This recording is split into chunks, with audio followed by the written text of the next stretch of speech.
तमिलनाडु में पेरियार की मूर्तियों के नीचे जो बातें लिखी हुई है वो आपत्तिजनक है और लोगों की धार्मिक भावनाओं को ठेस पहुंचाती है, इसलिए उन्हें हटाया जाना चाहिए। याचिका को खारिज करते हुए हाईकोर्ट ने कहा कि ये रोड वेंकट रामास्वामी पेरियार जो कहते थे उस पर विश्वास रखते थे, इसलिए उनके शब्दों को उनकी मूर्तियों के पेडेस्टर पर लिखवाना गलत नहीं है। पेरियार की मूर्तियों के नीचे लिखा था, ईश्वर नहीं है और ईश्वर बिल्कुल नहीं है। जिसने ईश्वर को रचा वो बेवकूफ है, जो ईश्वर का प्रचार करता है वो दुष्ट है और जो ईश्वर की पूजा करता है वो बर्बर है। ग्रेट पेरियर नायकर के ईश्वर से सवाल।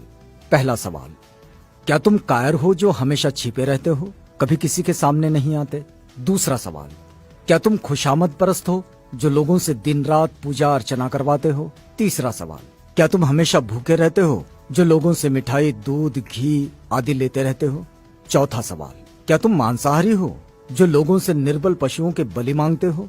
पांचवा सवाल, क्या तुम सोने के व्यापारी हो जो मंदिरों में लाखों टन सोना दबाए बैठे हो?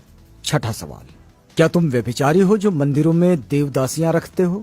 सातवां सवाल, क्या तुम कमजोर हो जो हर रोज होने वाले बलात्कारों को नहीं रोक पाते? आठवां सवाल, क्या तुम मूर्ख हो जो विश्व के देशों में गरीबी, भूखमरी होते हुए भी अरबों रुपयों का अन्न, दूध, घी, तेल बिना खाए ही नदी नालों में बहा देते हो? नौवां सवाल, क्या तुम बहरे हो जो बेवजह मरते हुए आदमी, बलात्कार होती हुई मासूमों की आवाज नहीं सुन पाते? 10वां सवाल, क्या तुम अंधे हो जो रोज अपराध होते हुए नहीं देख पाते? 11वां सवाल, क्या तुम आतंकवादियों से मिले हुए हो जो रोज धर्म के नाम पर लाखों लोगों को मरवाते रहते हैं? 12वां सवाल, क्या तुम आतंकवादी हो जो ये चाहते हो कि लोग तुमसे डर कर रहें? 13वां सवाल, क्या तुम गूंगे हो जो एक शब्द भी नहीं बोल पाते लेकिन करोड़ों लोग तुमसे लाखों सवाल पूछते हैं? 14वां सवाल, क्या तुम भ्रष्टाचारी हो जो गरीबों को कभी कुछ नहीं देते जबकि गरीब पशुवत काम करके कमाए गए पैसों का कतरा कतरा तुम्हारे ऊपर न्यौछावर कर देते हैं? 15वां सवाल, क्या तुम मूर्ख हो कि हम जैसे नास्तिकों को पैदा किया जो तुम्हें खरी खोटी सुनाते रहते हैं और तुम्हारे अस्तित्व को ही नकारते हैं? 5 मिनट का समय निकालकर जरूर पढ़ो भगवान के कारनामे।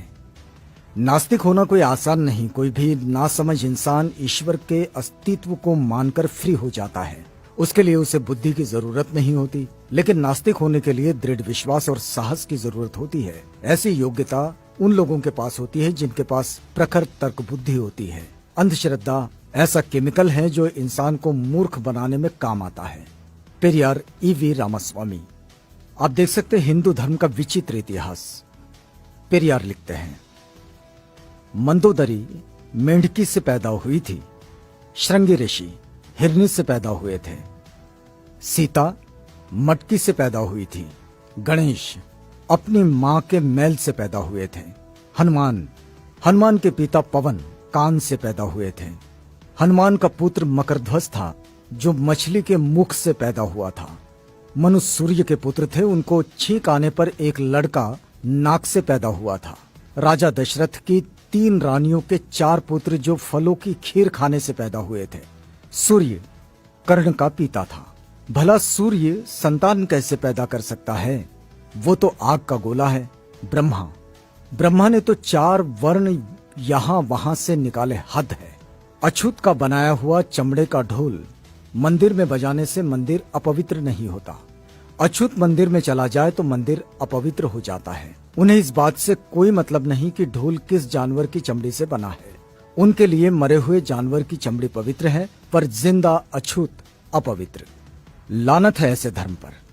बुद्धिजीवी प्रकाश डालें, दिमाग की बत्ती जलाओ, अंधविश्वास भगाओ। यदि पूजा पाठ करने से ही बुद्धि और शिक्षा आती तो पंडों की औलादें ही विश्व में वैज्ञानिक, डॉक्टर, इंजीनियर होते। वहम से बचो, अपने बच्चों को उच्च शिक्षा दिलवाओ क्योंकि शिक्षा से ही वैज्ञानिक, डॉक्टर, इंजीनियर और शासक बनते हैं, पूजा पाठ से नहीं। अतः वहम का कोई इलाज नहीं है और शिक्षा का कोई जवाब नहीं है। शिक्षित बनो, संगठित रहो।